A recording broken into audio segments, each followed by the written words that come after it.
Hello and welcome back to Kim Reads as we continue with Secret of Shadow Ranch. Chapter 19, The Cliff Secrets. Help! Called a feeble voice as Nancy shone her flashlight into the dim room. Daddy! Cried Alice and brushed past Nancy. She threw herself beside a thin, gray-haired man who was bound hand and foot. Uncle Ross! Exclaimed Bess and George. The older girl swiftly untied his hands. Crying for joy, Alice helped her father sit up and the two embraced. After introductions, Mr. Rigger explained that he had made the thumping noise by kicking his heels. My throat was so parched that I couldn't yell out to you. Then Alice's father told a story. I've been a prisoner in this cabin for 6 months, ever since they kidnapped me at the time of the bank robbery. But this morning, this gang intended to go after the Raleigh treasure party, so they moved up here where they thought I wouldn't be discovered. Why did you go to the bank the night of the robbery, Daddy? Alice asked. To get some important papers I had left there. I was working at home and needed them. He said he had interrupted the robbery and the gang took him along to keep him from identifying them. They're Westerners, he went on, and I've used this cabin as a hideout before. The idea was to stay here for a cooling off period. How many are there in the gang? Nancy asked. 3. At first, Shorty and Sid Bryce stayed in the cabin with me while Al Diamond lived in Tumbleweed and brought supplies. Who's Sid Bryce, Uncle Ross? Bess asked. The gray-haired fellow who looks like me. He calls himself Bursey, Nancy told him. I know, said Mr. Regger. One day, Al Diamond came to the cabin all excited. He talked to an Indian girl named Mary Deer and learned all about Valentine's treasure. So Diamond decided that the gang should go after it and set Shorty to get a job on the ranch. He was supposed to spread the phantom horse story and drive the Raleighs off.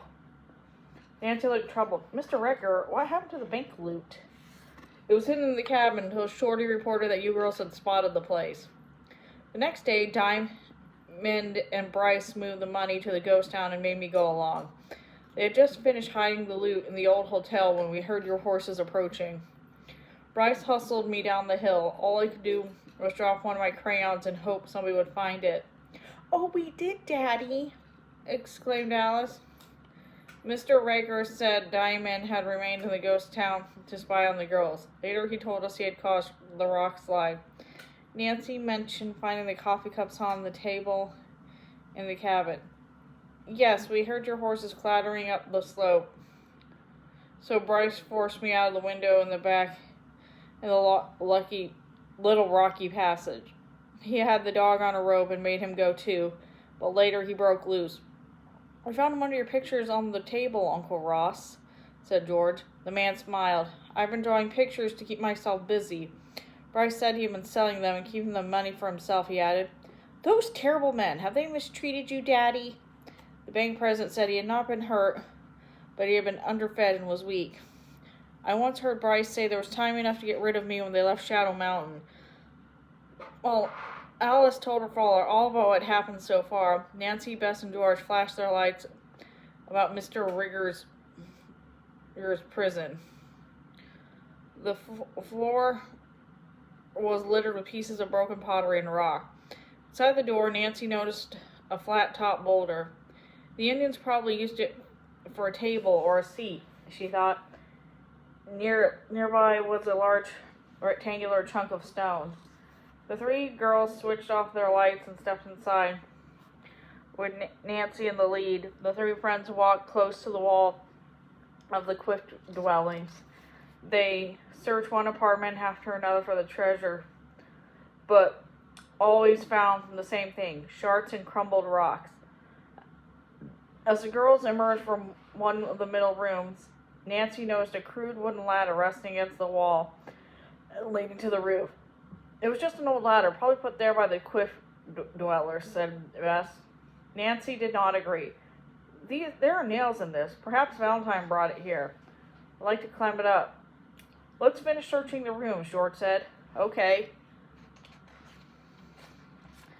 As they neared the end of the row, the young sleuth exclaimed, Look, the last door was neatly blocked with an enormous stone. Valentine's hideout, exclaimed George. "He must have put that rock here to keep intruders out." "But how did he get in?" Bess asked, puzzled. "The stone's too big to be moved on this little ledge." "I know!" exclaimed Nancy. "Come on." She hastened back to the ladder. Swiftly she attached her flashlight to her belt and slipped her arms into her sweater. By the time Bess and George caught up to Nancy, she had begun to climb. Breathlessly, they watched her as she cautiously tested each rung. One splinter before she finally reached the roof. "Nancy, be careful," Bess cried fearfully. Shading her flashlight, Nancy moved forward the end of the chamber and found a column of ancient footholds to the plateau above. "Probably there's another set like them on the other side," she reasoned. The ladder was Valentine's extra escape route. Playing her flashlight over the surface, Nancy walked a dozen steps toward the end of the roof. Suddenly she spotted a large hole. Shining her light into it, Nancy saw a pile of broken rock directly below. She gripped the sides of the opening and lowered herself into the chamber. "Ooh, it's musty in here."